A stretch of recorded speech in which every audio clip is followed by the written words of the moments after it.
What's good, ladies and gentlemen? It is your boy Omnisensei back with part 2 of What If I Transmigrated as Smoker in One Piece, trained by GARP. If you love part 1, drop a like down below, and while you are down there, subscribe to the page if you haven't yet. With that, guys, enjoy. Hey Ross, sauce it up.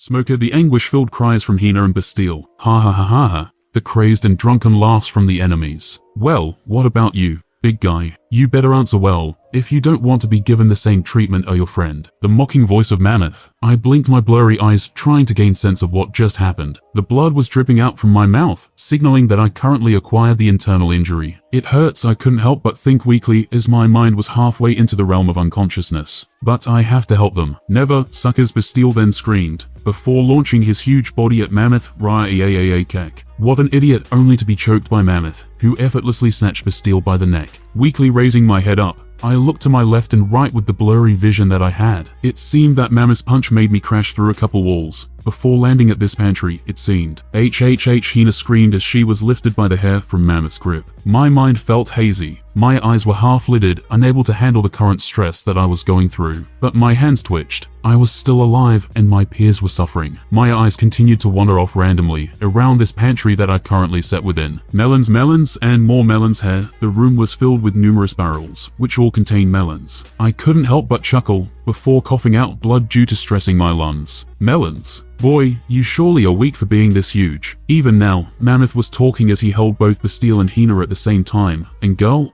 quit trying to bite me. The nicer you are, the better treatment you will receive. Got that? ******. My eyes locked onto a particular barrel, filled with melons. It was filled to the brim to an extent where a couple of melons were peeking out. From them, there existed one odd one. Strange patterns, ugly to an extent where the sight alone makes me want to puke, and before I knew, I was moving. I was crawling my way to where that barrel lied, using all strength that I got. This is it. I instinctively knew that this was our only way out. The reason why Smoker, Hina, and Bastille still were alive in the canon, this had to be the way. Geez, girl, I'm telling you, biting won't do anything to me. I already told you, didn't I? I am a hard man, Nyam Nyom Nyom. Hina let out a scream, but I didn't look, placing my focus solely on the odd fruit within one barrel.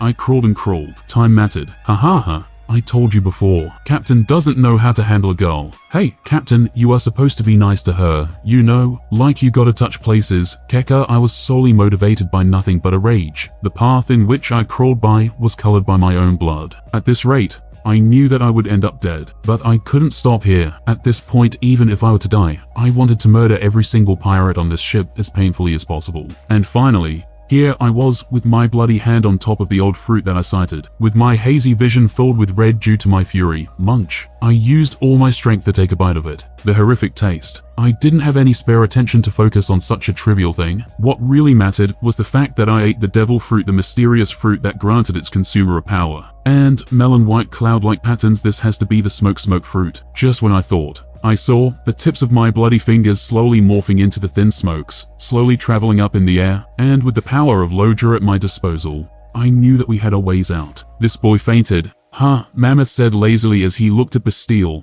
who passed out due to the lack of oxygen. Loosing his grip, Mammoth let go of Bastille's neck, and had the latter collapse to the floor. Turning around while still holding onto Hina's hair, with Hina thrashing as much as she could, Mammoth said to his crew, "Do whatever you want with those two. I don't care. But for the next few hours, don't call me." "Well, of course, Cap," one pirate said while rubbing his hands together excitedly. "Enjoy your time, PSSSSS. All pirates, including Mammoth, stopped upon hearing a bizarre noise from some distance away, through the hole created by Mammoth punching Smoker previously. Oi, Mammoth motioned his head at one pirate. "Go check it out." Hina helplessly looked at the direction of the noise as well, with her eyes reddened from tears. Then, from within, wide out, the smoke suddenly swarmed into the hallway from that hole, filling the space entirely. What is this, Captain? What should we do? The smoke was so thick that nothing could be seen even when the pirates were next to one another. The whole fell into a chaos, with pirates simultaneously panicking out. Seriously, shut the hell up, all of you, Mammoth, unfazed by this, simply shouted. It's just a smoke. Then came, indeed.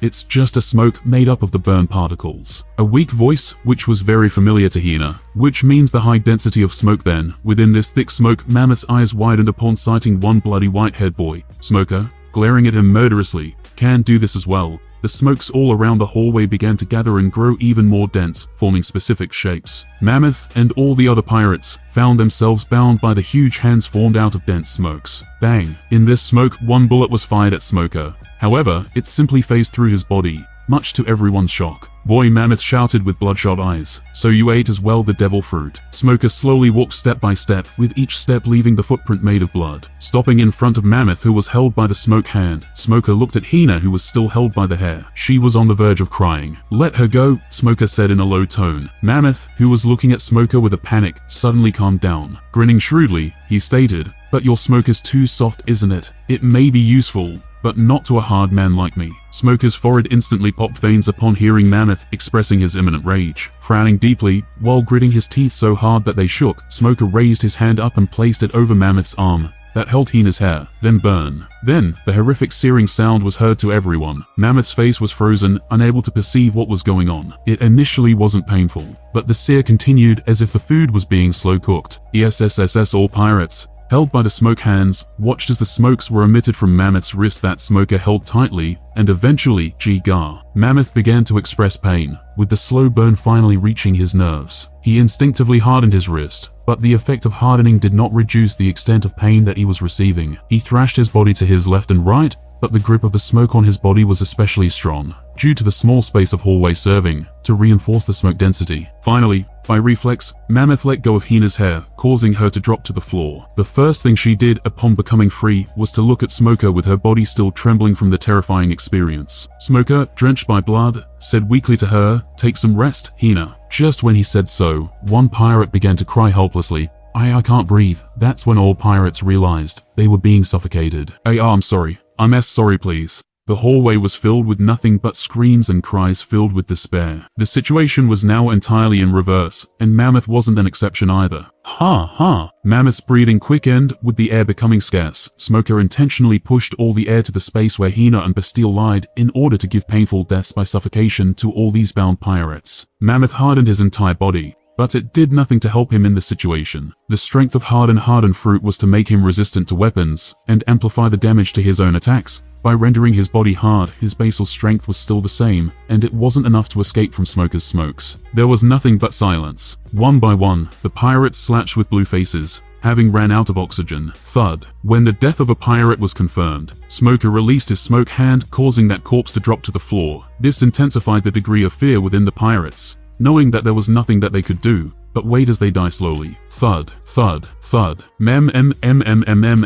Mammoth, with his eyes teary due to the smokes and lack of oxygen, shook his head wildly as if trying to struggle for the final time. Then his eyes took a spun, and his head was knocked down, losing all strength. He ended up facing the same fate as his crew. Leaning down, Smoker lifted one kitchen knife that Bastille dropped. Slowly walking to the now dead Mammoth, Smoker sliced the man's neck and decapitated the head. Now, with all pirates having died from suffocation, Smoker slammed the kitchen knife onto the nearby window and expelled the smoke out, allowing Hina and unconscious Bastille to breathe. Hina continued to watch Smoker with a shock as the latter slowly began to climb the staircase, while holding Mammoth's head with his left hand. Where are you going?" Hina asked with a worry. To finish off the rest, Smoker replied without turning back, and continued to walk up.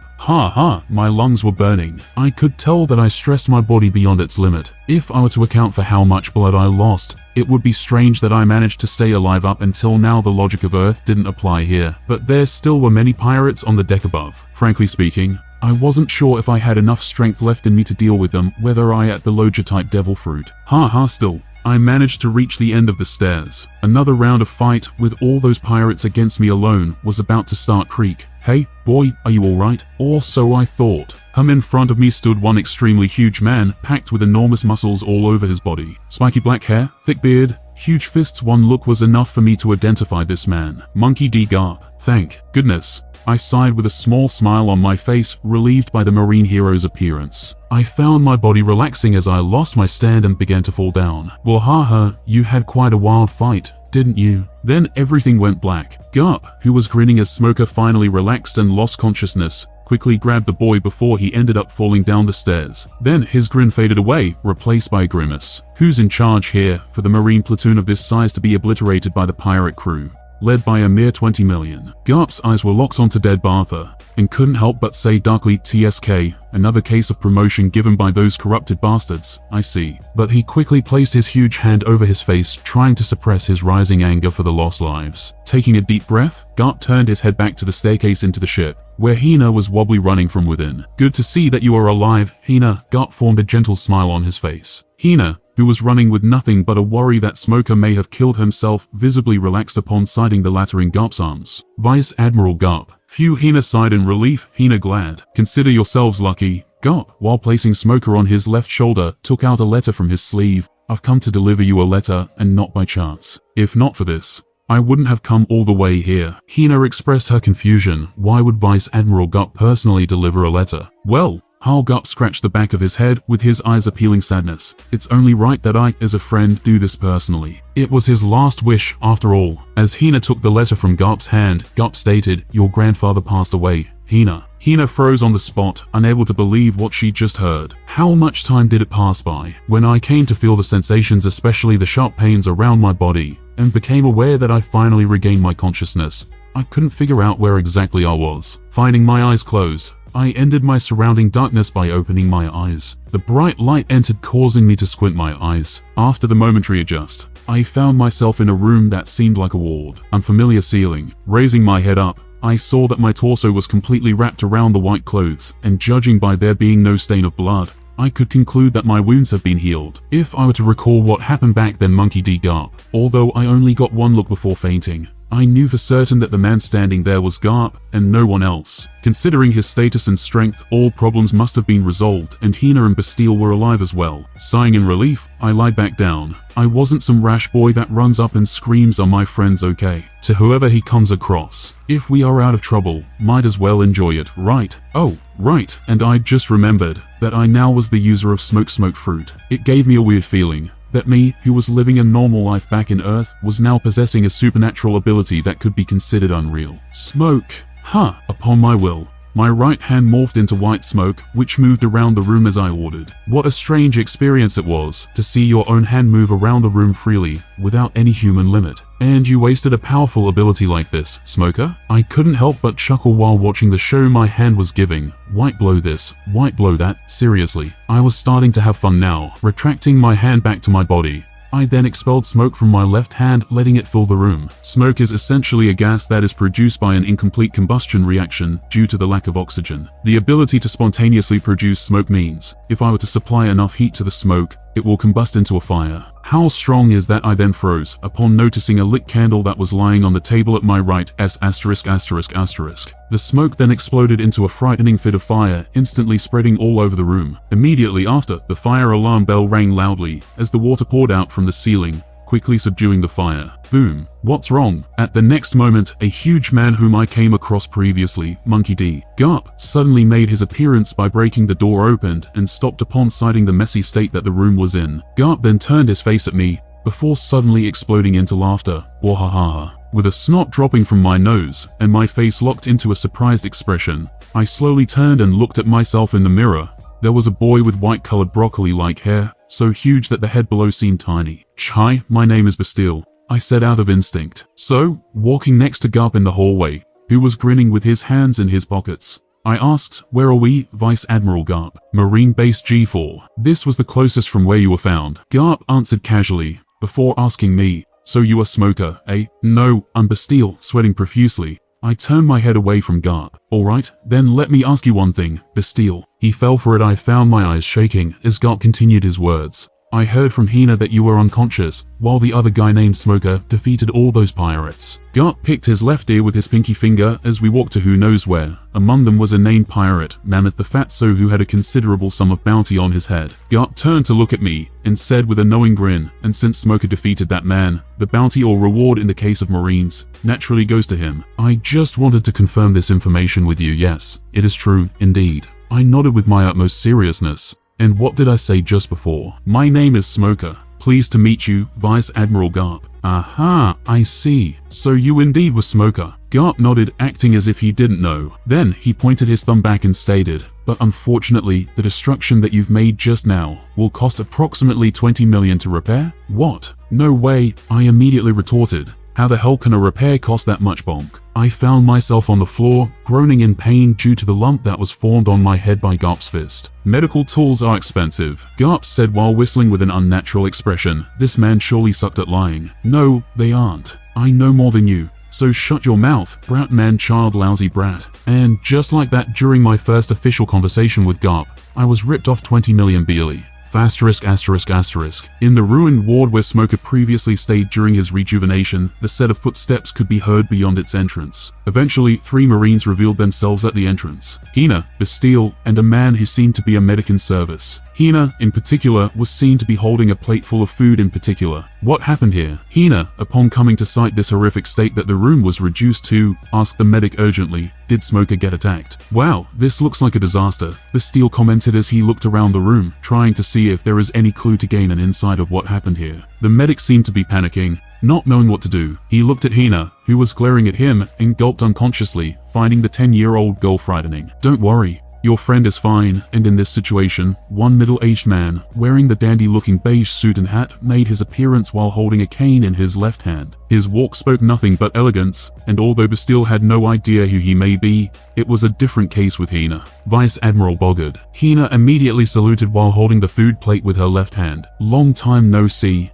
Hina. And I've heard of you as well. Bastille, Bogard made a slight nod while placing his free hand on the medic's shoulder. No need to pick on this innocent medic of ours. Your friend is fine and is currently at the training ground. Excuse me, sir, but what did you say just now? Bastille immediately spoke up in a worry. He was badly injured when we last saw him, and the first thing he does upon finally regaining his consciousness is to go to a training ground. Hina knows Smoker, Vice Admiral Bogard. Hina denied Bogard's words. He may be aggressive at times, but he knows better than to stress his body during the period of recover. And as for that, how Bogard adjusted his hat while sighing, I believe that he was forced to do so by GARP-san. Turning around, Bogard said to the medic, you are discharged. Go take some rest, before motioning at Hina and Bastille. Follow me. I will show you where he is. Bogard began to walk ahead. I needed to go see GARP-san anyway. What are we doing here? I couldn't help but ask as I stood in the middle of the empty training ground, in front of GARP, who had his arms crossed. Even without any word from the huge man, I felt the dread creeping in. Knowing this man's character,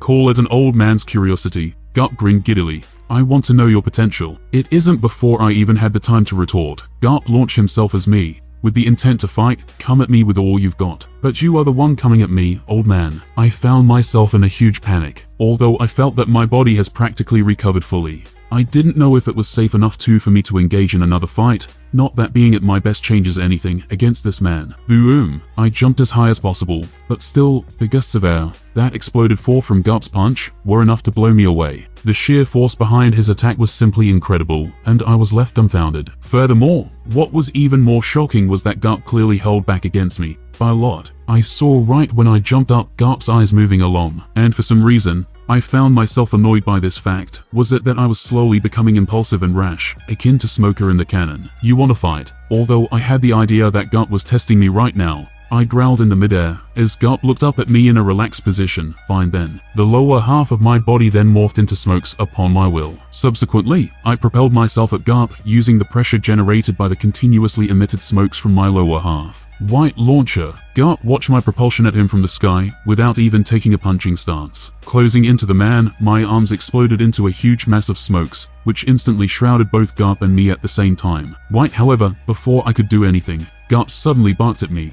Quit using your fruit ability. That's not what I want to see. And just when he said that, I found my face being punched by GARP's huge fist. Boom. My body was instantly knocked down to the ground, and a single punch was enough to show me the stars that circled around my head. I totally forgot about Lucky. Listen. GARP placed his hands on his sides while shouting at me. You got one hell of a fruit, I admit. However, over-reliance on such an ability will do nothing but hinder your growth. They were simple, yet face-slapping words. My eyes widened, and I couldn't help but feel as if an electrifying jolt has entered me. Smoker, in the canon, was inferior. To those without Haki, he was the White Hunter, the Nightmare. However, to those with Haki, He was nothing but a cannon fodder number 2. Who's number 1, you ask? Tashigi, of course. Back to the topic. Garp was right. If I wanted to become strong, I needed to restrict the use of my devil fruit. Honing the basics, especially my physical prowess, came first and foremost. Taking in a deep breath, I wiped the blood off of my nose and stood back up, glaring at Garp once again. "Heh, that's more like it,"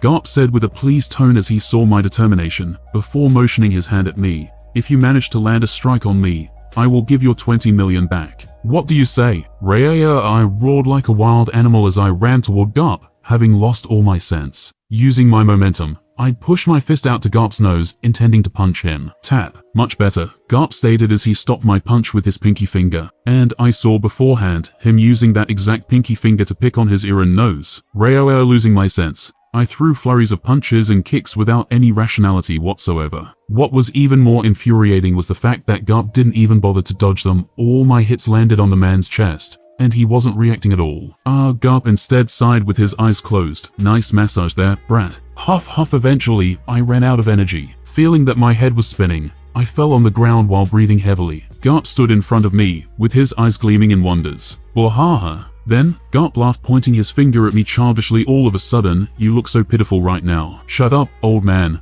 I immediately barked back with a tick mark. For some reason, I found it awfully hard to keep myself calm in front of him. But I admit maybe this was the so-called manly talk. Only a short time passed since I met Garp, but he already felt close to me. It really was a strange feeling to have. Garp's laugh died down, and he leaned down to look at me from closer, causing me to wonder if he was feeling the same way. Smiling, he then asked all of a sudden, "Hey, Smoker, do you want to be my disciple?" What? Not having expected such an offer, I was rendered frozen. But aren't I on my way to be taught by Zephyr, known as one of the greatest instructors? On the other hand, Garp, that's right. He was someone who believed that falling from a cliff could make you strong. "Hell no," I said with a pale face. No.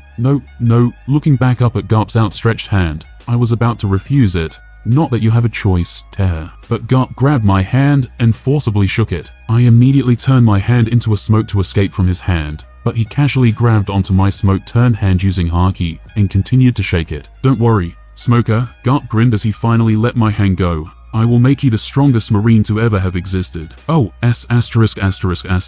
Then, from my side, a voice was heard. Garp and I both turned to the source of the sound and found a middle-aged man, wearing a beige coat and hat covering his mouth due to his slip. Hina and Bastille too were standing on the side, and they were looking at that man with dumbfounded expressions. I apologize for my slip." Lowering his hat, the man stated in a monotone. They resumed their walk at the two of us. Garp stood up with the grin still intact on his face and awaited them. "You're quick as always, Boggart." Garp greeted the beige man with a friendly manner. Of course, Boggart leaned his head slightly downward, maintaining his stoic expression. "Hey Smoker, you alright?" Meanwhile, Bastille waved at me as him and Hina came in front of me. Grabbing the hand that Bastille reached out for me, I stood back up. Sighing, I said while looking at the two of them, "Hey guys, I think I'm F***********. Although my day in G4 began in quite a mess, upon Garp leaving with Boggart to discuss whatever important matter it may be, the experience has quickly become enjoyable. The delectable dishes produced by finest chefs, along with the opportunity to look around this large facility with Bastille as the tour guide, who knew the ins and outs of this place. With my two closest colleagues, I got to take a nice rest for the day, free from the tiring duties of a chore boy. And now, we stood at the top of the building, watching as the sun set by. Starting from tomorrow, we will be heading out of here to the Marineford, tagging along with Garp and Boggart. A funeral will be held. Hina and Bastille told me the one for none other than Hina's only remaining family, her grandfather. "What was your grandfather like?" Leaning onto the rail and gazing at the setting sun, I asked. "He was loud, brash, and had a childish tendency. Many Marines feared him, and called him the Red Devil who knows no mercy." Hina chuckled as her eyes were filled with melancholy. But to Hina, he was the best grandfather that I could ask for. "I see." And as a simplistic man that he was, he envisioned. Hina raised her hand up and reached up to the sky, the lawful justice. He believed in the good trait of humanity, that whoever is evil can be fixed by being locked behind bars. Hina turned to me and smiled. "It's pretty dumb, isn't it?" "Not necessarily," I suggested. "If I were to be imprisoned for the rest of my life, I'd rather appeal to the authority as having changed and hope for getting an early release." "I don't think that's possible, Smokadara." Bastille cut off my words. Frankly, I too agreed with his words. Yawning as the sun was now almost set, I asked the two of them, "What about you two then?" The two of them looked at me. What goal? What ideal? Out of curiosity, I asked, what's the reason you joined the Marine? Oh, that Bastille pumped his fist up high with enthusiasm. I still remember that very day, Dara, when I first came across the story of Sora, Warrior of the Sea. The cool transformation with a seagull, beating down all those bad Germa 66 villains. I immediately knew that Sora was who I had to become. Dara. Sora. I faintly remembered that it was a comic strip published in the World Economic newspaper. Considering that Sanji in lore to read this comic in the canon, it surely was kept alive for a very long time. So you want a robot seagull as your partner? Hina rolled her eyes, to which Bastille immediately reacted with his eyes sparkling from beyond the metal masks. You read it too, Dara. Of course, Hina huffed with her arms crossed. The comic was based on the exploits of real-life Marines. As the future Marine officer, I can't overlook the feats that my seniors achieved. Oh, I didn't know that, Bastille exclaimed with a surprise, before continuing his statement. But yeah, just like Sora, my goal is to become so strong that even 6 Germa 66 dudes can't defeat me. Dara. Only 6. I raised my eyebrow questioningly. Bastille immediately reacted with a passion. Hey, even 6 is a lot. You know, there is this one dude in particular, known as Stealth Black, and he can freaking turn invisible. Dara. Alright. I conceded immediately, unable to handle Bastille's word bombardments. My bad. Good luck on becoming Sora. You definitely got this, oh ho. I snapped my finger in realization. There must be human fruit model. Sora, Warrior of the Sea, out there somewhere. You should eat it before anyone else. Don't take me for an idiot, Smoker. Bastille jokingly attempted to slap the back of my head, but it simply phased through as my head morphed into smoke. Annoyed by my smug face as it reformed from smoke, Bastille motioned his chin at Hina. What about you, Dara? Hina, as if she was waiting for this, spoke with conviction. Hina believes that the classification of pirates into 2 groups, Morganeers and Peacemains, is valid. However, since there are far too many pirates in this world, arrest all of them first. Impelled Down won't be able to contain all of them, Dara. Bastille immediately pointed out a possible fault. So sort them out. Hina immediately replied, immediately execute the Morganeers, and imprison all the Peacemaids, who may be able to reform. You aren't too different from your grandfather, I commented after hearing her words. Hina supposes so. I inwardly thought that her ideal was too inflexible, and that the classification into 2 types wasn't always accurate. However, I didn't say it out loud. Now, the sun was gone from our sight, and along with the cold wind that breezed through us from the sea, the twinkling stars revealed themselves above, generating a marvelous scenery. And you, Hina, who was gazing at the stars, asked, we've told you ours, but you didn't. As for me, as Bastille and I similarly looked up at the stars, I muttered, initially, I joined the Marine to survive. Survive? Bastille said, that's new, Dara. Well, I was practically homeless after my entire hometown was burned away, and there was nothing remaining, except for my very own grandfather's gravestone. Recalling back the memories that Smoker left me before my transmigration, I stated, so I sailed out of that hell, and almost drowned myself. When I miraculously woke up alive, I somehow was in Logue Town. In order not to die by starvation, I joined the Marine. My gaze lowered, now recalling the battle the 3 of us experienced against mammoth pirates. But you know, our fight was the first time I've truly been exposed to the malicious nature of the pirates. I thought of what would have happened if we were powerless. If we were helpless beings without any training, and such thoughts surely did frighten me. That's what I said to those muscle trios back in Logue Town. But perhaps I was saying that to myself, not to them. Now that I have strength, now that I am capable, I have a dream. In front of Hina and Bastille, I grinned while clenching my hands. I want to save them, the helpless ones, who are unable to do anything in front of ruthless power. Isn't that a standard protocol of Marine? Hina, who was listening to my words, said with deadpan, protect the weak from the pirates. You're just stating common sense. Not necessarily. I shook my head. The root of Marine protocol is the ideal of justice. And in truth, I don't believe in justice at all.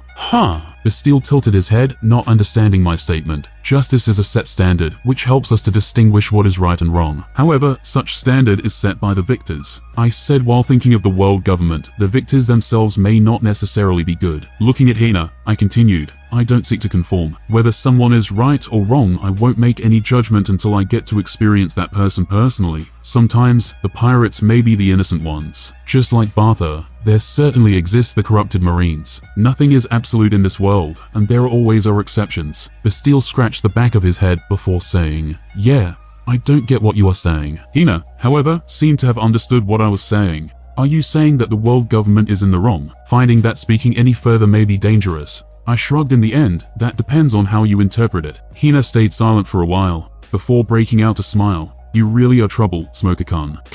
Bastille raised his eyebrow. Hina immediately turned red and said in an embarrassment, forget what I just said. Wahaha. You three definitely look much better than when I first found you. Under the blue sky, full of white clouds, one huge marine ship was ready to sail out. On top of its deck, we stood strictly on the deck, listening as GARP spoke with his signature grin. On GARP's side, Bogard, who stood with his beige hat covering his eyes, stated in a monotone, "But try to tone your excitement down, especially since we are going to attend the funeral soon." "Sir," Hina said while looking at the front, "you can have that rest assured. It's the funeral of Hina's very own grandfather, after all." Bogard nodded stoically and continued speaking. "It will take about a week for us to arrive to the Marineford. GARP sen decided to relieve your duties as the chore boys, so use your free time wisely. Understood?" Suddenly, GARP, in my eyes, looked like an angel. "Sir, yes, sir." The three of us answered simultaneously, barely managing to keep our joy suppressed. Satisfied, Bogard walked away to check up on the other Marines, while GARP remained with us. "Relax, you brats. Bogard isn't as uptight as you think." GARP, lifting a huge rice cracker with his right hand, took a crunchy bite out of it,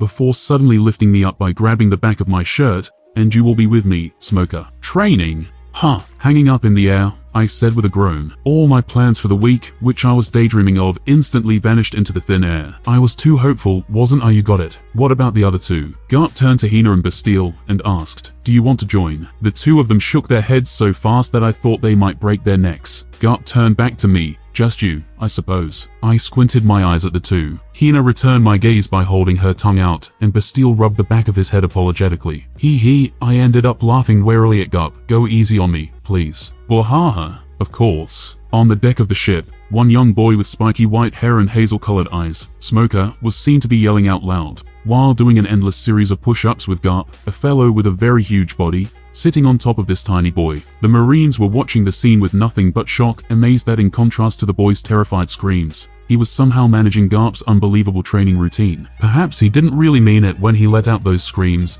and they were a method for him to gain strength. Smoker's arms were shaking, and the deck below him was drenched with the sweat that relentlessly poured from the boy. And yet, even under this intense stress, Smoker didn't give up, bent his arms down, and straightened them back up, completing another push-up. Just as I thought while enjoying a rice cracker, GARP grinned while observing the boy underneath him. "You have the potential, Smoker." "Hey Huff," GARP sensei Huff, "by the way, those with talent show a fearsome rate of growth. They tend to make higher up than most of the people." GARP believed that there existed a variety of talents, ranging from an inherently tough body to high natural-born intelligence. Then, there are those with unbending willpower, the hard workers who overcome their limits to match those with talents. The most prominent Marine of this type who came into GARP's mind was Zephyr. "You know Huff about that 20 million Huff Beely, and you, Smoker, have an incredible talent, and your will far surpasses your peers. Without a doubt, you will grow as the core figures of Marine in the future, and it is my job to prevent you from straying away from that path." Looking up at the blue sky as Smoker continued his endless push-ups, GARP thought, "It feels as if Roger's death took something away from me.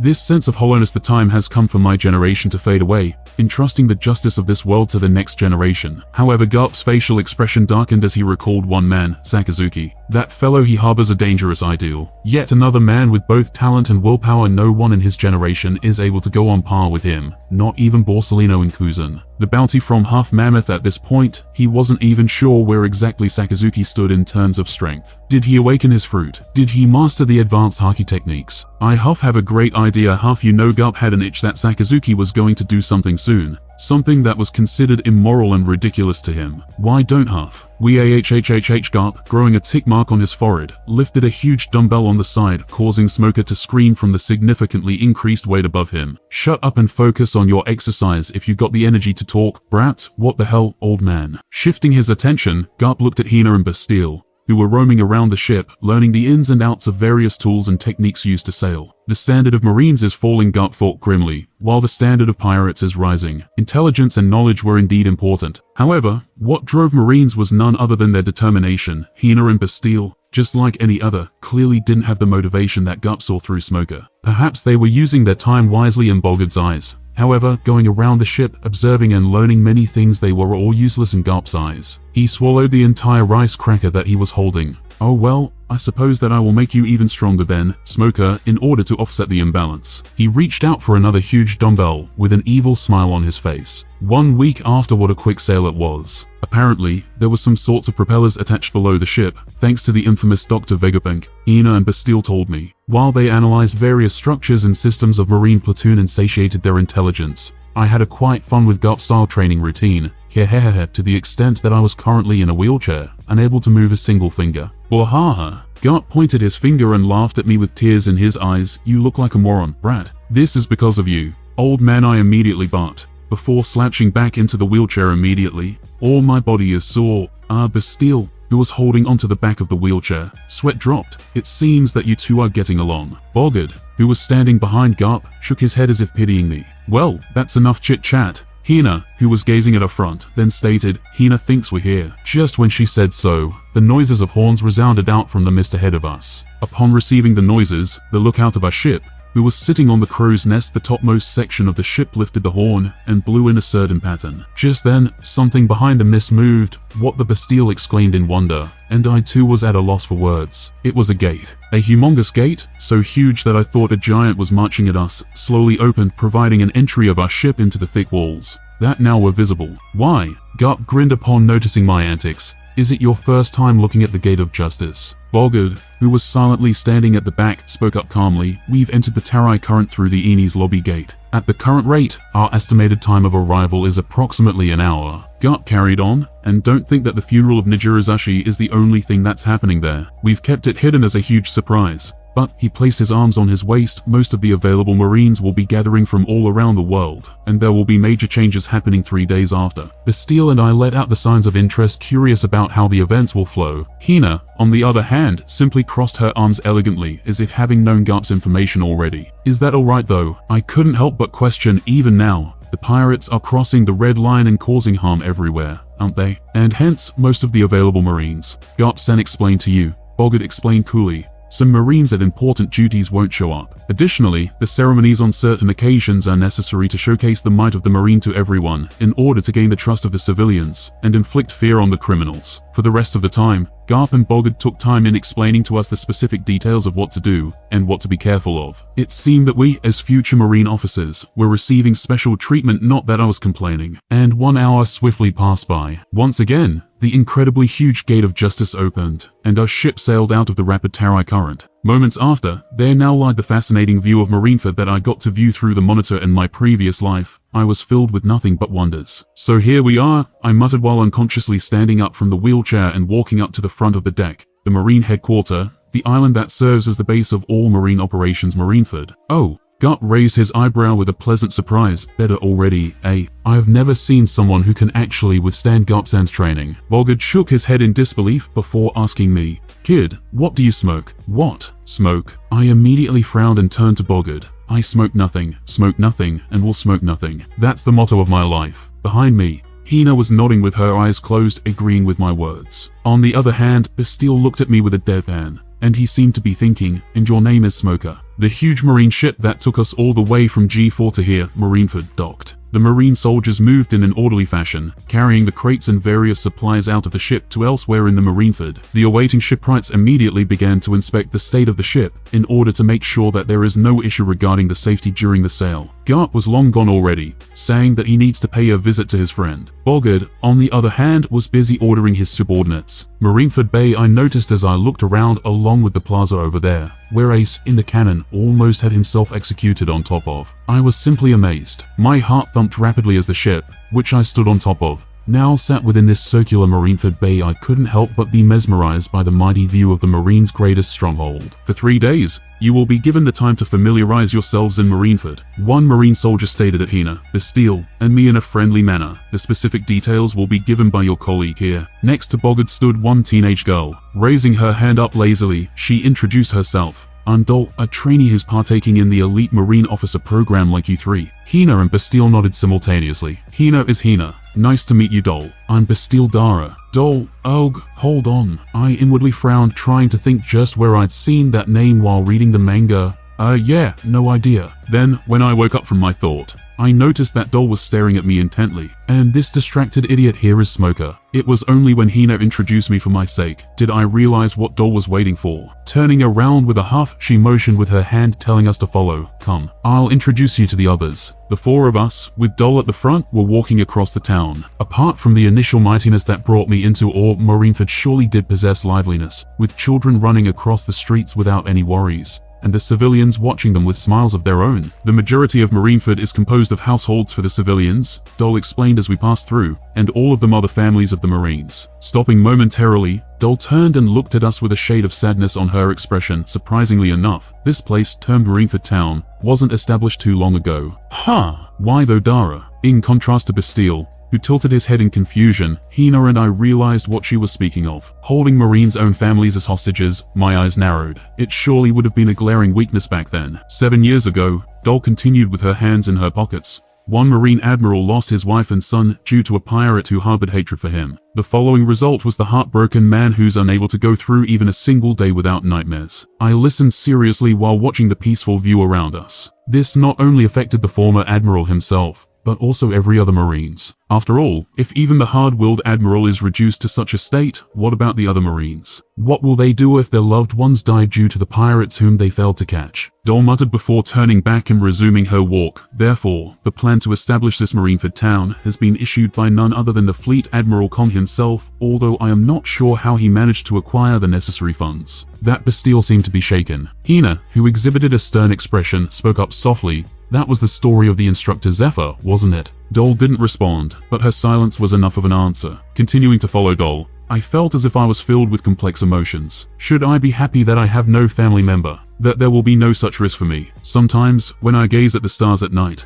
I would fall into the pit of loneliness, shivering and wondering why I was sent here. Losing your loved ones, or not having any from the start, pick your poison. I felt my fist clenching up unconsciously. Eventually, the four of us arrived in front of what seemed to be a quite huge building. Standing out from the nearby households, this building, rectangular in overall shape, seemed to exhibit cold and harsh traits just by the view alone. And here is where we stay. Dole placed her hand out, with palm facing above, the elite marine training facility, built by the personal request of the instructor Zephyr. Just like you three, I only came here around a month ago, but I can tell you with confidence that he is, without a doubt, the best teacher in the whole world. It seemed that wherever I went, everyone was boasting and praising how great Zephyr was as a teacher. However, I already am placed under GARP's guidance, and honestly, hearing these words about Zephyr alone irked me. Honestly, although GARP Sensei's training is undoubtedly tough, the resulting improvement is beyond what one can imagine. I huffed as Dole continued to voice her admiration for Zephyr. TCH, Zephyr. Best instructor. I bet that it's nothing but an inflated rumor. I mean, he was called Black Arm Zephyr, but lost his arm against Edward Weevil in the future. I didn't get to come across the instructor Zephyr before. Is he really that great as the others say? Bastille asked in curiosity. Dole, in response, lifted her chin up and puffed her chest out, proclaiming loudly, definitely, without a doubt, nah. GARP Sensei is the best, without thinking. The words came out of my mouth, causing Dole to freeze. Hina and Bastille looked at me weirdly. Hina then whispered to Dole, worry not. He's simply suffering from Stockholm Syndrome. Having heard Hina's words, I immediately retorted, no, I'm not. Hina squinted her eyes at me. Says the one who was throwing all kinds of insults at Vice Admiral GARP just a day ago. Hina amazed. Dole stared at me as if looking at an alien. Never have I seen in my life someone who is insane enough to undertake Vice Admiral GARP's training routine. Scratching her head with a small chuckle, Dole turned around and grabbed the door handle. Creaking it open, she motioned us to enter. We can talk more after. For now, get inside. Inside the building that we could see through the door. 50, 51, 52, one muscular teen was seen to be doing a steady bicep curl for his right arm. Yo, Smoker, Bastille leaned in and whispered, did you notice it too? His left arm is bulkier. My eyes narrowed as I commented, I see that he's the man of culture. Walking up to the guy, I spoke up casually. Hey, I'm Smoker. What's yours? The guy looked up at me with his face sweaty from the exercise. Without answering my words, he placed the dumbbell down and wiped the sweat off of his body with a towel, before shouting at Dole. Hey, Dole, you didn't tell me that the newbies are coming today. You were freaking asleep, Maynard. My initial impression of this guy was rude. Throwing the towel away, Maynard stood up. He was far taller than me, and now that I got a closer look, the beard has started to grow from his chin. He then leaned down on me and growled, well, nice to meet you, kid. But know this. In here, I am the best, I am the strongest, and I am your senior. Treat me as if treating a king. Hey, as I watched this dude's antics casually, Bastille suddenly interrupted the scene. Who do you think you are? Smoker was simply greeting you, wasn't he? Huh? Who the F*** are you? Hina and Dole, who was standing at the back, rolled their eyes simultaneously, boys as always. Maynard, noticing that Bastille was taller than him, took a step back. Is he intimidated by Bastille? I thought. Then Maynard started posing all of a sudden. You can't compare to me. I've been taught under Zephyr Sensei for a year. And look at all these muscles that I've gained already. Shen NNNGGGPFF, unable to conceal my amusement any longer. I exploded in laughter. Ha ha ha ha. Maynard fell silent, with his face increasingly getting furious. Wiping the tears from my face, I exclaimed, ha ha, you're hilarious. I can't even breathe properly, ha ha ha ha. Bastille, looking at me laughing uncontrollably, had his shoulders shaking. Eventually, being unable to suppress his laughter, he began to laugh along with me. Dara dara dara dara, oi, you two, why are laughing? Why are you laughing? Maynard growled, bumping his fists together. F asterisk asterisk asterisk asterisk asterisk asterisk hell go eat s asterisk asterisk asterisk wimp. He then brashly threw a heavy punch at me, who was still laughing. Oh boy, at the back, Dolphasapummed. That smoker boy is done for. Hina refuted with her arms crossed. Hina disagrees. Maynard is someone who already outcompeted some of our seniors. What can that thin boy do against him? Dol turned to Hina with her eyebrow raised. Smoker caught a pirate with a devil fruit ability. Hina continued to speak with certainty. You should pray that Smoker doesn't kill that pea-brained fool by accident. Tap. Just when Hina said so, I effortlessly grabbed Maynard's punch without the utilization of my fruit ability, causing Maynard to frown in a confusion. What? Dol's eyes widened in shock. Oh, Bastille took a step back, with his laugh stopped. Then, before Maynard could do anything, well, you started it. I blasted my punch onto this huge guy's face, boom, causing him to crash through the wall of the building. When the dust was cleared, Maynard was unconscious, with his broken nose bleeding. Hina sighed as if having expected this. I stood with my right fist outstretched, shocked by my own strength. Is it that I've become stronger, or that Maynard is simply too weak? The last time I utilized my strength, the result wasn't as destructive as it currently was. I clearly restricted the use of my fruit ability. I didn't awaken Haki either. Is this truly the result produced by nothing but my physical capability alone? I felt a grin forming on my face. He's the child version of Vice Admiral GARP. Bastille, whose back was touching the wall out of fright, muttered with a pale face. Vice Admiral GARP created a monster just like him, Dara. I chuckled. Since when did you grow a sense of humor? Bastille's frightened demeanor immediately disappeared upon my words, with his expression loosening and him chuckling similarly. Dara, you liked it, Dara. I find that Dara thing of yours more amusing. Watching as the two of us joked with one another, not concerned with the unconscious Maynard at all, Dol groaned from the back. I can already tell that they are going to be troublesome. Hina nodded solemnly. Back in Logue Town, Smoker was called the 47th Chaos of Logue Town. Now that Hina thinks about it, it may be a good thing that he's under Vice Admiral GARP's care. Then, the loud noises of footsteps were heard from the floor above. It seemed that the ruckus that I caused has reached the ears of the others. 4 guys stormed down the stairs with alert written on their faces. Hey, what's going on? One brawny Jude in the front, whose eyes were widened upon sighting the fallen figure of Maynard, shouted. Maynard. Dol exclaimed from the back. That's Akahand. Maynard. One Jude with the bottom half of his face covered by a white veil, cried in shock. Holy hell. I never saw him like this before, like ever. That's Shu, said Dol. Serves you right. I knew this was going to happen one day or another. Another man, who was as huge as Akahand, bickered while looking at the fallen Maynard with disdain. He had a jagged blonde beard, and was wearing a standard marine cap. That's Dalmatian. Just when Dol explained, Hina, Bastille, and I saw one boy with slicked back blonde hair and sunglasses that covered his eyes approaching us. Sunglasses indoor? Huh, I thought as the boy stood in front of us with a stoic expression. Dol was about to explain, but was forced to stop as the boy raised his right hand up, motioning Dol to stop. Hold on, I'll introduce myself, Mademoiselle Dol,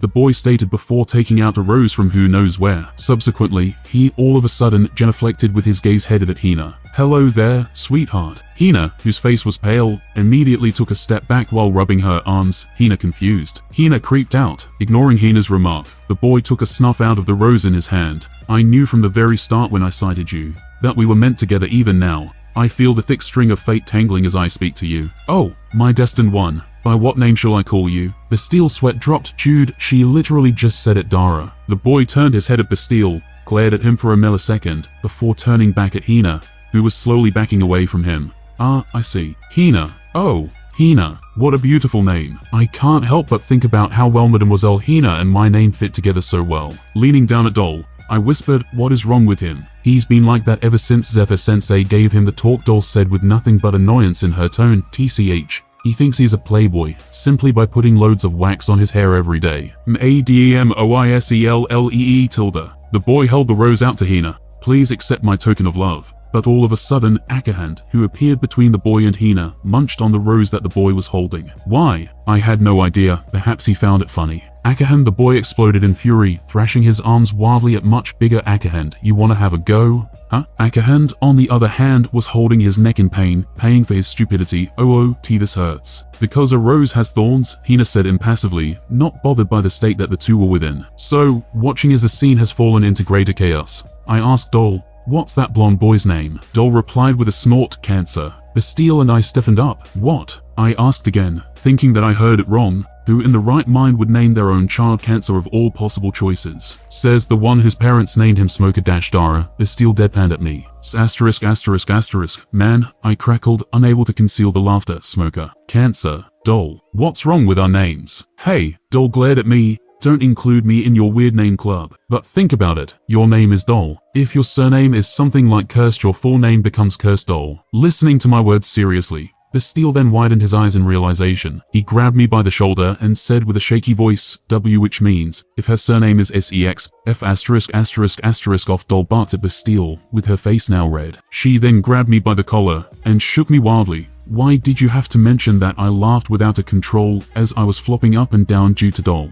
Oh, hi there, Segs Dol for oh. Princess Hina tilde, please accept my confession. Hina declines. Someone plucks out the thorns for me, they are stuck in my neck. Here lies Maynard, 15 years old. He lived a worthless life and died a worthless death. Now, the situation surely has gotten out of control, not that I, who was occupied with the angry Dol, cared. Creak until what is going on here. One huge man with spiky purple hair, even taller than GARP, entered the building, causing all of us to fall silent instantly except for Akahand, who was still coughing from the pain. The atmosphere within the room suddenly shifted. Gone was the chaotic madness, and with everyone having calmed down, we couldn't help but feel a little embarrassed. Zephyr, the main antagonist of One Piece film, dead. While the goofiness in me diminished, I gazed at the purple-headed figure. He already lost his family, but hasn't reached the point of losing his entire division. I knew that he was inherently a good man. Perhaps I was going too far to think this way, but I couldn't help but wonder if I will be able to prevent such a future. Walking past all of us, the Zephyr looked at the still unconscious Maynard and crouched down in front of him. I expected something like this to happen one day. Take this humbling experience as a grain of salt, Maynard, he commented before standing back up and shifting his eyes to the destroyed wall next to Maynard. Massaging his temple with an evident exhaustion written on his face, he turned to Akahand and ordered, go take Maynard to the clinic and get your neck treated as well. Akahand, who was sweating profusely from fear, nodded and moved hurriedly, lifting Maynard up and running out of the building. Then Zephyr turned and walked at us. So, Zephyr spoke in a gruff voice.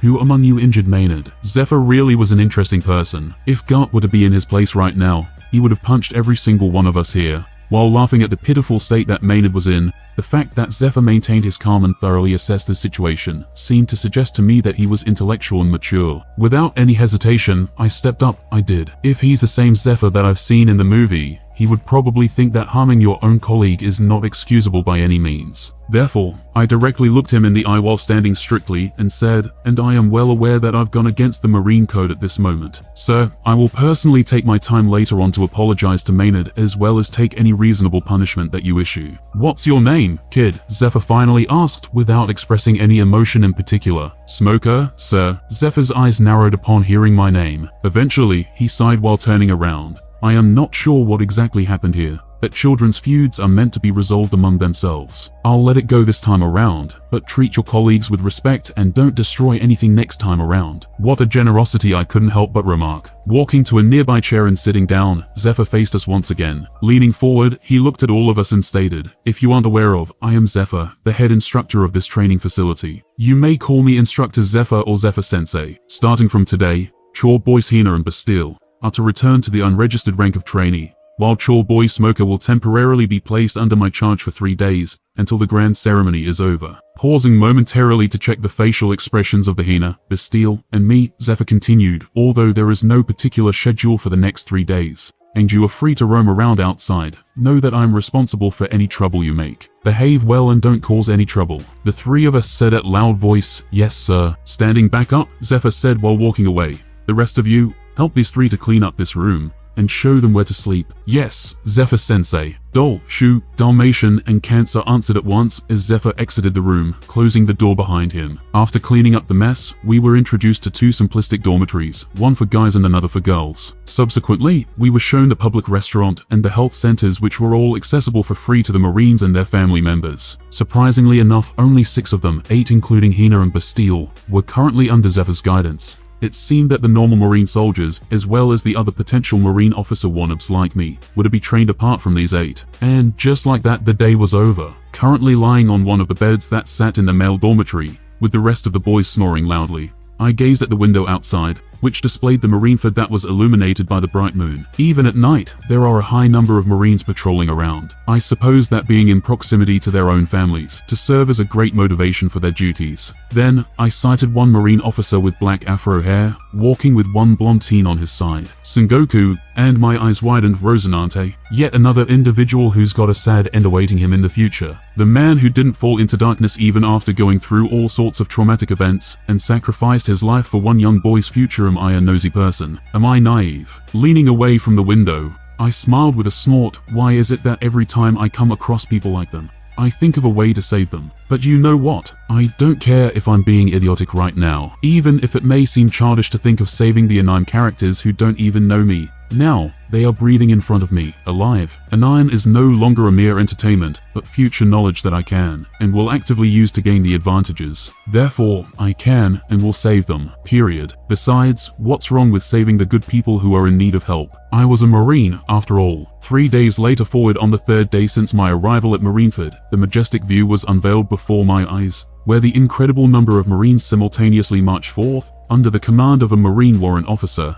whose name was unknown to me. I, along with my colleagues, Bastille, Dol, Maynard, Ackerhand, Shu, Dalmatian, and Cancer, were watching the introductory phase of the grand ceremony from the roof of the same training facility 3 days ago. The service of those whose ranks were chore boy or below weren't needed in this ceremony. The only exception was Hina, who was currently standing ahead of all those Marine soldiers, and right behind the Marine warrant officer, wearing all black attire. In her hands were flowers of unknown identity, clenched tight. Full of emotion, she seemed to be crying silently. Between Hina and numerous Marine soldiers, there was one coffin, held by 6 Marine soldiers. What a triumphant march it was. I never expected such a grand gathering of Marines, and the feeling of mightiness that this march seemed to be conveying surely reached me. Wah, Bastille, who seemed to be feeling the same as me, whispered behind his usual metal mask. Dol, whose eyes were headed at me, chuckled before pointing her finger out. Do you see that Den Mushi over there? Following Dol's finger, I came to sight the Den Mushi, whose body was colored yellow, opening its eyes wide while gazing the march from above. I then noticed that such Den Mushi was held by one nimble-looking Marine officer, who moved around from building to building like a ninja, recording the scene. That's Kameko. Kameko records the video and transmits it to Proko, who probably is in Sabadi Archipelago at the current moment. TCH, shut up for a second, Dol. Dol's explanation was cut off by Dalmatian, who frowned in annoyance. Dol, looking at me, simply shrugged while giving the middle finger at Dalmatian, before shifting her eyes back to the ceremony. Following her suit, I saw that the march has finally come to an end. On the sides, the Marine officers, ranging all the way from ensign to vice admirals, were standing strictly with their justice coats on. With the Marine warrant officer moving to the side, Hina walked along with the 6 coffin-holding Marines behind her, through the gap between the Marine officers. Those whom Hina passed by bowed respectfully, sending away one of the renowned Marine. Within the line of vice admirals, my eyes stopped upon locating the particular man whose face seemed to be in a default frown. He wore a standard Marine cap and a plain hoodie over it. Although he stood with the other vice admirals, he, in my sight, stood out from the rest, giving off the intensive vibe to I couldn't explain. That's Vice Admiral Sakazuki, codename Akainu, Red Dog. Dol, noticing my attention on that man, whispered. Eager to explain, she looked at Dalmatian warily for a second before beginning her explanation. Vice Admiral is the rank known to be right below Admiral, right? There are 2 main qualifications that are required of the Vice Admirals to be approved as the potential Admiral candidates: strength and leadership. Strength is astutely judged by that Vice Admiral's feats, while the leadership is spoken by the voices of other Marines, who have spent a good amount of time with the candidate. The code name is only granted to the admirals, and possession of it serves as the proof that one deserves the title of an admiral. Dol paused momentarily to take a breath before continuing. Currently, there are 3 admiral candidates: Vice Admiral Hanazumi, Codename Hironizumi. Grey Rat, Vice Admiral Sakazuki, whom you currently are looking at, and Vice Admiral Borsalino, codename Kizaru, Yellow Monkey. Thanks to this system, even if one admiral were to leave the service, the seat can immediately be filled with another. Hironizumi. Dole pointed her finger at one man, who had a very long grey-colored beard and a shiny bald head. He, in my eyes, looked like Genyusai Shijikuni, whoever he was from the anime named Bleach. Past those admiral candidates, at the end of two lines of the marine officers, there stood two most renowned marine vice admirals, Monkey D. Gut the marine hero and Tsuru the great advisor, with justice coats draped over them. They looked at the coffin solemnly. Walking past them, Hina and 6 coffin-holding marines began to climb up the staircase that lied at the end, leading to the higher platform. And there, I saw the current 3 admirals, slightly bowing their head as the coffin behind Hina passed by them. Don't tell me that you don't know the infamous 3 admirals. Dole, noticing my gaze on her, said with a disbelief. Bastille, having heard Dole's whisper, turned and whispered at me with shocked demeanor. What? You don't even know the current admirals? Damn, that sucks. Well, I know one Admiral Sengoku over there. I shrugged, causing Dole to shake her head with a fake disappointment. Then let me tell you, the 3 strongest marine officers of the current time. I found it quite funny. Dole tried to act cool, but it was evident just how she was yearning to talk about this. I wondered if she was a fangirl for all the marine-related stuffs. The first and foremost, Admiral Blaze, codename Cedar Heavy, Bronze Snake. Following where her eyes were headed at, I looked at the seemingly middle-aged man with long orange-colored hair and brown-colored eyes. If I were to summarize him in one word, Dark Horse. Dole whispered with an evident blush on her cheeks. He only joined the Marine around 5 years ago, and climbed all the way to Admiral within such a short time. Besides, her lips trembled as if she was unable to conceal her excitement. He managed to make the devil fruit that everyone believed it to be underwhelming into an incredible one. I raised my eyebrow. What can it be? The jacket fruit. In a complete shock, I found my jaw dropping. No way. I couldn't help but mutter, to which Bastille too nodded while patting my back. That's what I too thought at the start. Anyway, Bastille then pointed at another admiral who stood above another. Why don't you look at her? It was the only female admiral, tall and stoic, yet there existed a sense of elegance. Although the wrinkles on her face indicated that she was quite old-aged, her vibrant blue-colored eyes and grey hair suggested that she was a beautiful one at a young age. Admiral Anastasia, codename Ginkiji, Silver Pheasant, Dole stated with her fists clenched, she, along with Vice Admiral Tsuru, is an idol to all female marines like me. Coupled with the strength amplified by her iron fruit, she is invincible. It's Loja type, just saying. Bastille muttered from the side. So cool now that I looked at all the other boys here with me, seemed to be staring at her in awe. Geez, I couldn't help but think with an inward laugh. And finally, we have Admiral Sengoku the Buddha, codename Kinyagi, Golden Goat. Thanks, but I interrupted Dole. I know him already. No need. Dole, who grew a tick mark on her forehead, nonetheless continued, if Vice Admiral GARP mainly chased after the Pirate King, Admiral Sengoku was the antithesis of none other than Whitebeard, the strongest man in the world. That alone is enough to show just how strong Admiral Sengoku is. I see that he hasn't become the fleet admiral yet, I thought as Hina, with 6 coffin-holding marines behind her, now reached the top of the staircase, where the current fleet admiral of the marine, Kong, was standing. The 6 marines moved ahead of Hina and placed the coffin down between Hina and Kong, before silently standing by the side. Subsequently, Hina placed the flowers in her hands down, before moving to the side as well. Finally, Kong has begun to speak. Here lies Vice Admiral Majirazashi, the righteous man who served in the Marine for the past 43 years. His firm belief in justice was firmer than anyone else, and his virtues knew no bound. Mighty and brave, he caught countless pirates and rescued countless civilians. I express nothing but grief that we have to send away such a formidable Marine. Nonetheless, we, the Marine as a whole, sincerely hope that he will rest in peace,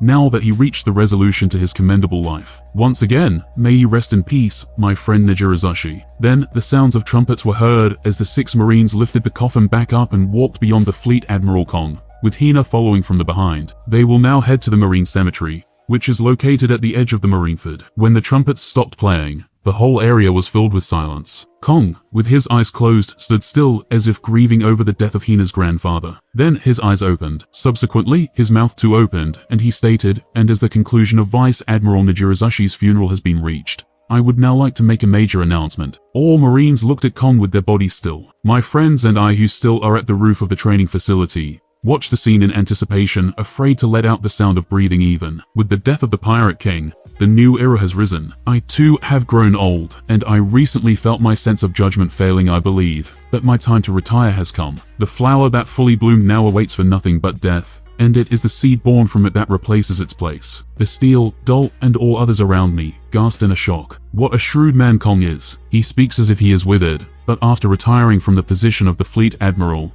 he becomes the Commander-in-Chief of the world government, the position that stands higher than the Fleet Admiral in some people's perspectives, I thought, while gazing at Kong with narrowed eyes. But regardless, if this is the case, then the next Fleet Admiral is. Starting from today, I officially stepped down from the seat of the Fleet Admiral, Kong declared in a firm tone, and such title will now be entrusted to the remarkable Marine Admiral Sengoku. I currently was witnessing one of the One Piece world's biggest event. Within the absolute silence, many Marines' jaws were opened wide. With a stern expression on his face, Kong stated, "Admiral Sengoku, step up." Sengoku stoically turned around, stepped up to the higher platform, and stood next to Kong. The Admiral candidates and admirals are bestowed with the special code names, consisting of a unique color and one among the following 12 animals: rat, bull, tiger, rabbit, dragon, snake, horse, goat, monkey, pheasant, dog, and pig. Kong said while taking one exquisite-looking badge off of his justice coat, and starting today, the code name of Kinyagi is abolished. Instead, there will be Fleet Admiral Sengoku, who will lead the Marine into a bright future. Walking closer to Sengoku, who stood still while facing the front strictly, Kong placed the badge, the symbol of Fleet Admiral, on the former's justice coat. Kong's announcement was then followed by Sengoku's charismatic speech, the applause from the empowered Marines, the promotion of Vice Admiral Hironizumi to the rank of an admiral, and the occurring party afterward in order to celebrate this incredible news. Someone bring more beer. We are going to be back at work starting tomorrow.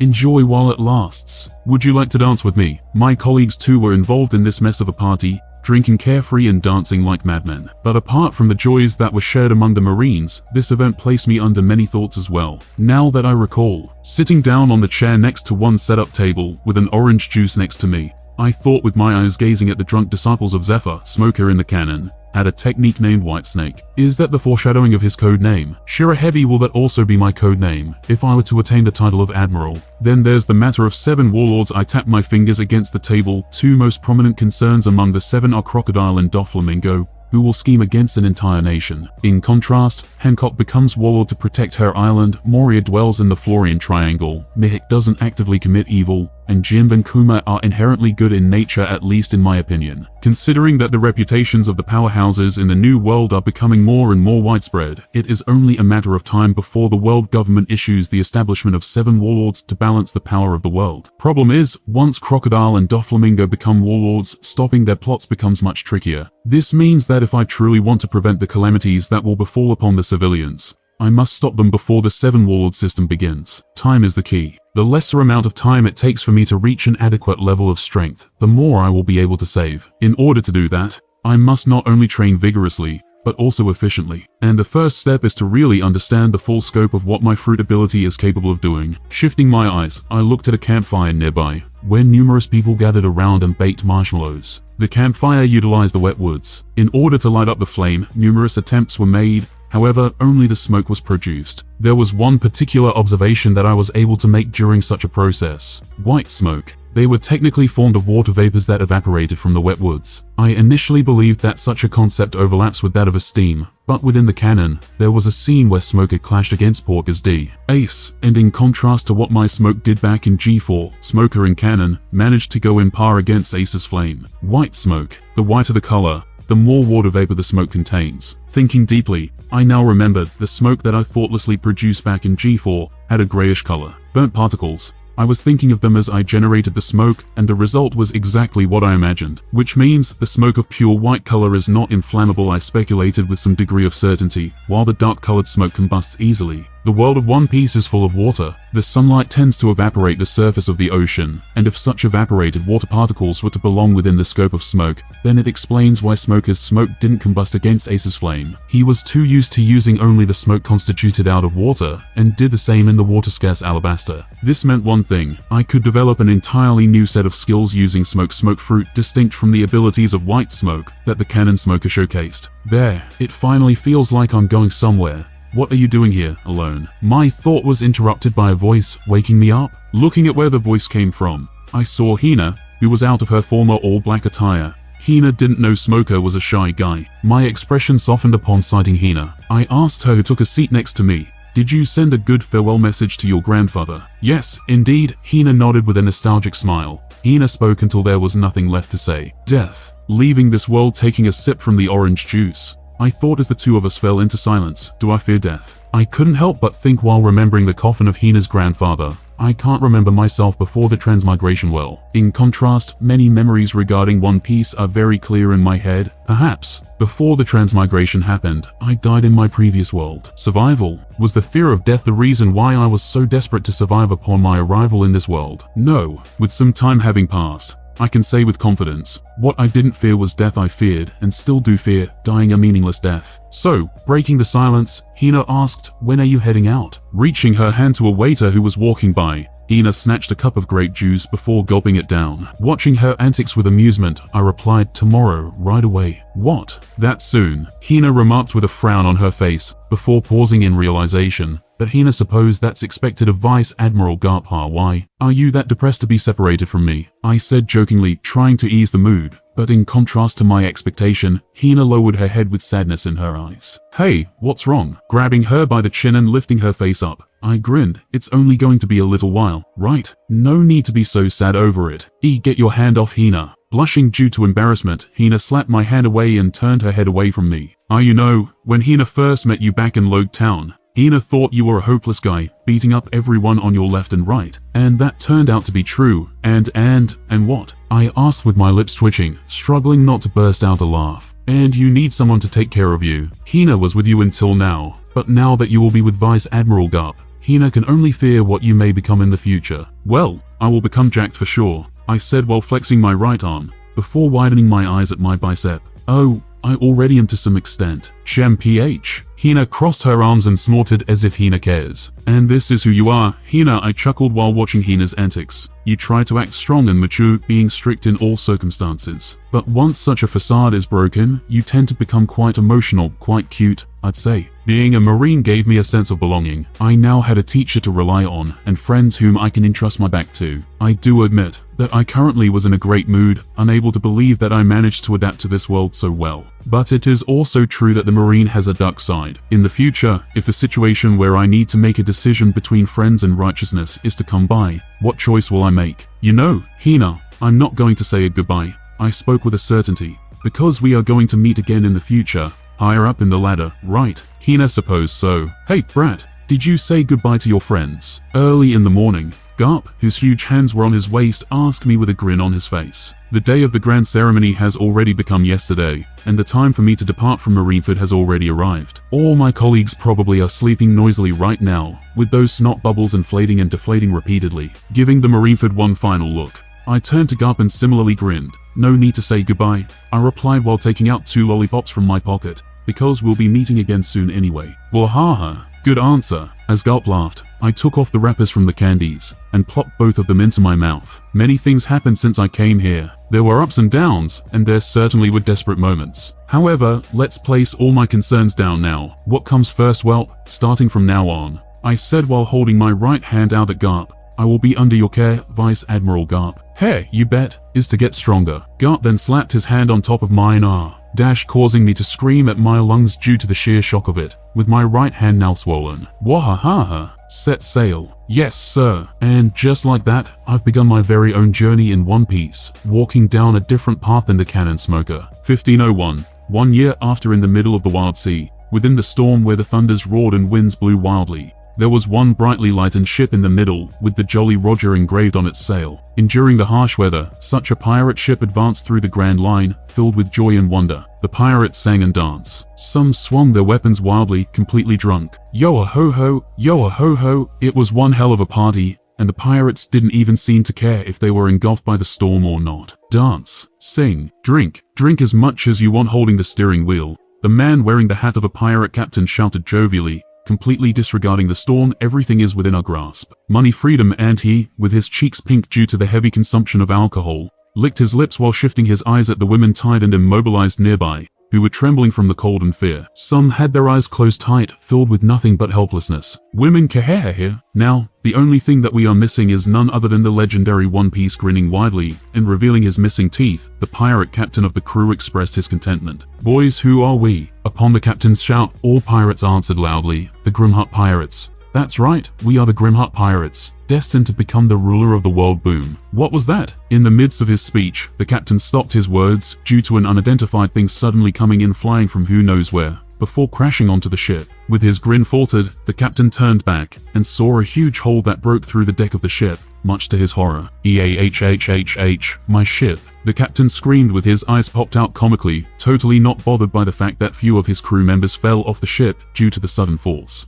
Then a groan was heard within the dust below the hole on the deck. GARP Sensei is extreme as always. I swear. Then, through the dust, one shadow shot up. Now, the pirates saw one teenage boy, wearing a standard marine uniform, hovering up in the air with an exhausted expression on his face, and a standard marine cap on his right hand. Tap. Landing on the deck, this boy had a spiky white hair, and the hazel-colored eyes that gleamed brilliantly. Placing the standard marine cap on his head, this 13-year-old marine, Smoker, now stood relaxed while being surrounded by the entirety of the furious pirates. Marine, there's a marine ship nearby, one pirate shouted in panic, before looking all around. However, there was nothing but the ongoing storm around their ship, where, who cares? The captain of the crew, who was now holding onto a cutlass, screamed madly while pointing the weapon at Smoker. He's just one marine, and we are literally hundreds in number. Kill him. Rah. Smoker watched in a relaxed position as the pirates all around him ran with their respective weapons. Hundreds. Now that's not fair. Smoker chuckled just as the sharp-looking axe was right above his head. For someone of your caliber, even thousands won't be enough. This fight isn't fair for y'all. At the last moment, Smoker leaned in at the pirate holding the axe, such that the wooden belly of the axe hit his right shoulder,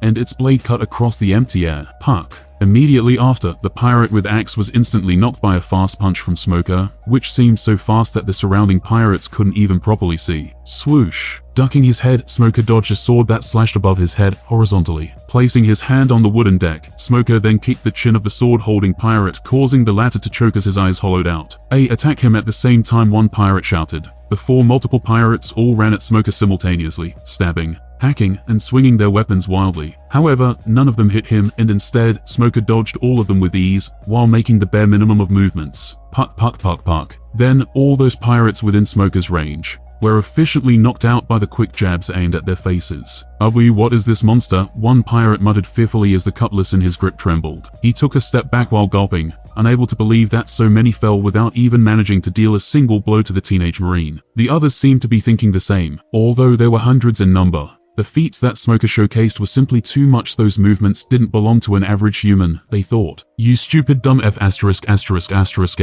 The captain of the crew screamed madly, before pushing the pirates in his front away. Move out of my way. In his hands was a Gatling gun, which he aimed at Smoker. Smoker, unfazed by the sight of the firearm, looked at the back of the pirate captain with narrowed eyes, where the civilian women who were looking at him with shock were tied around. Move away. One woman then shouted out of worry. Just as Raya, the pirate captain, fired the Gatling gun at Smoker. Die, huh? However, to everyone's shock, the bullets simply phased through Smoker's body, and instead of the blood, what they saw were the wisps of smoke that arose from him. The deck that lay behind Smoker suffered instead, having been completely obliterated. Thud. One pirate mumbled while falling on his butt. Devil fruit s********. I got a little distracted, ignorant of his surrounding. Smoker scratched the back of his head while sweating nervously. GARP Sensei told me not to use my fruit ability. I'm F************.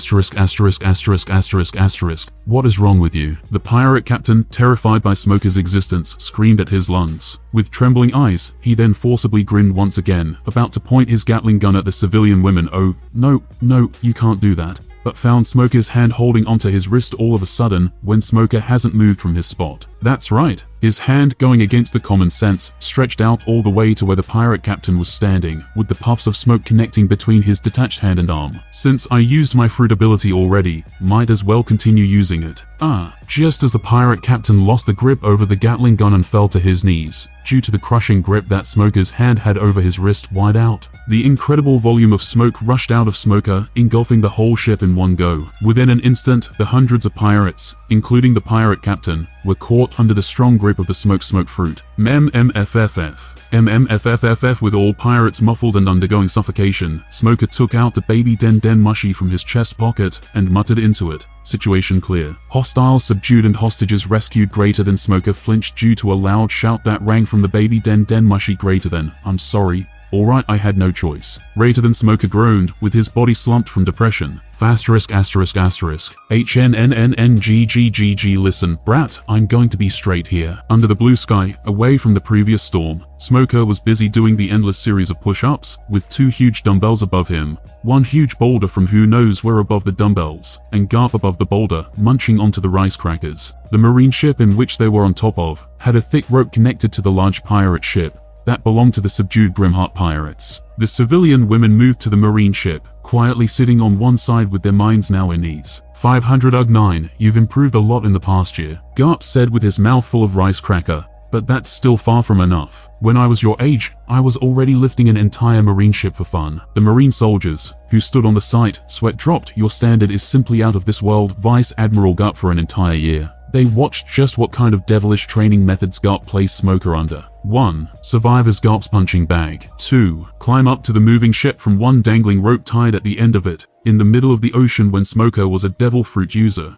and could only move when he happened to bounce out of the water by a stroke of luck. 3. Survive in the Sea King's stomach for a week. 4. Survive being thrown by GARP like a cannonball to the middle of the pirate ship. 5. Punch 100,000 times for each fist every day. There simply was no stop to how cruel GARP's training could get, and the marine soldiers were amazed every time they saw Smoker, who didn't let out a single complaint during those training sessions. However, I suppose that a little reward is fine. Sitting up on the boulder and crossing his arms thoughtfully, GARP stated, since regardless of the progress, you are doing your best. Huff reward. Smoker, while breathing heavily, said in glee, which Huff one? More training. Wahahaha. Smoker's expression darkened, and the marine soldiers couldn't help but feel sympathy for the teen. GARP, ignoring the antics of those around him, thought with a grin, but it won't be just your everyday type of training. It will consist of the unique set of training methods, which I believe that you now are ready for it. Smoker's body trembled so much from the stress, that the dumbbells and boulder below GARP began to sway unstably. The marine soldiers nearby gulped nervously while taking a few steps back. The Rokyashiki, 6 powers. And that concludes the 2nd episode.